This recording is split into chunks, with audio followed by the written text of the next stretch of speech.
राधे राधे। श्रीमद् भगवत गीता 3रे अध्याय का माहात्म्य है। ध्यानपूर्वक सुनिए, लाइव कमेंट शेयर करें। दोस्तों, यूट्यूब चैनल को फिलहाल आपने सब्सक्राइब नहीं करी, सब्सक्राइब कर देना। पहले से कर रखी तो दूसरी बार करने की कोई ज़रूरत नहीं है। जुड़े रहिए और ये गीता ज्ञान है, आप जन जन पहुँचाने की कृपा करिए, सपोर्ट करिए और ज़्यादा से ज़्यादा वीडियो को शेयर करिए। हमारे साथ जुड़े रहे और भक्ति का आनंद ले। जय श्रीमद् भगवत गीता की जय। अपने अपने माता पिता सतगुरुदेव की जय। सनातन धर्म की जय। हर हर महादेव की जय। एक शूद्र ने बड़े ही अनर्थों से धन इकट्ठा किया। उसका धन शोर शुरा ले गए। धन के वियोग में पागल होकर वह लोगों से पूछता फिरता था, मुझे कोई ऐसा तरीका बताओ जिससे मैं पृथ्वी में गड़ा हुआ धन निकाल लूं। किसी ने कहा, मांस मंदिरा खाया पिया कर।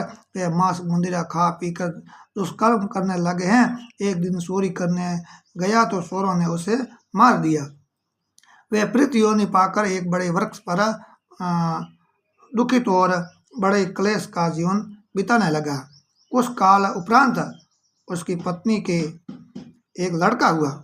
बड़ा होकर लड़के ने अपनी माँ से अपने पिता के विषय में पूछा।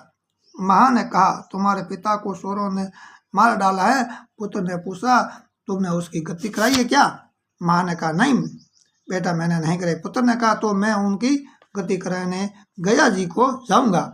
इतना कहकर वह गया जी को चला है।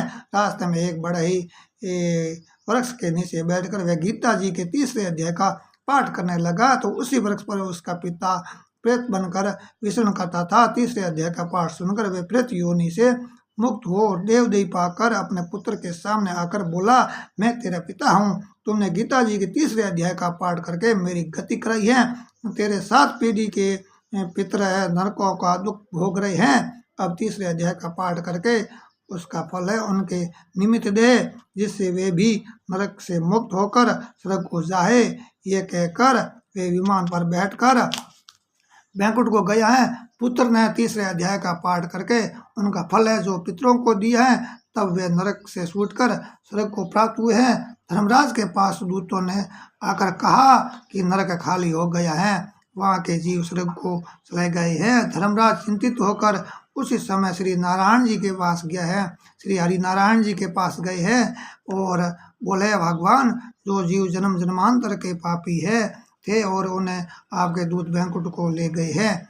श्री नारायण जी ने कहा है, प्रसन्न होकर कहा कि धर्मराज, दुखी मत हो। अब से जो जीव है श्री गीता जी का पाठ करे अथवा श्रवण करे, या कोई जीव गीता पाठ करके उसका फल किसी दूसरे जीव को दे तो उसे भी नरक में मत भेजना।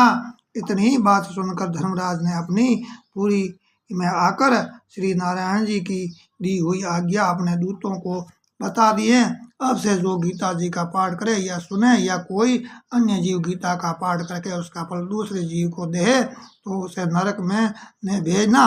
श्री नारायण जी कहते हैं लक्ष्मी जी से कि बोले हैं, ये मैंने तुम्हें 3रे अध्याय का माहात्म्य कहा है, सो तूने सुना है। जय बोलिए श्रीमद् भगवत गीता की जय हो।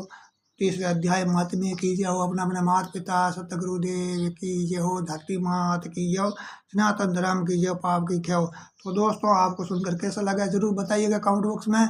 एक बार वीडियो को शेयर जरूर करना ताकि और भी भक्तगण अपने साथ में जुड़ सके। जुड़े रहे हमारे साथ। हम आगे सुनाए गए 4था अध्याय, तो आप जरूर जुड़ना हमारे साथ, सुनते रहना और कमेंट बॉक्स में कमेंट करते रहना। और भंकार राम प्रजापति सुधा बेरी यूट्यूब चैनल सब्सक्राइब कर लेना, घंटी वाला बटन दबा देना, पेज को फॉलो कर देना, लाइक कर देना। पहले से करे हुआ तो दूसरी बार करने की कोई ज़रूरत नहीं है। एक बार ही करना है और दूसरी बार नहीं करना है। और जो आप लाइव कमेंट शेयर करते हैं, घंटी वाला बटन दबा देते तो सबसे पहले वीडियो आप तक पहुँच सके। तो दीजिए इजाज़त। जय श्री कृष्णा, राधे राधे, हरिओम, हर हर महादेव।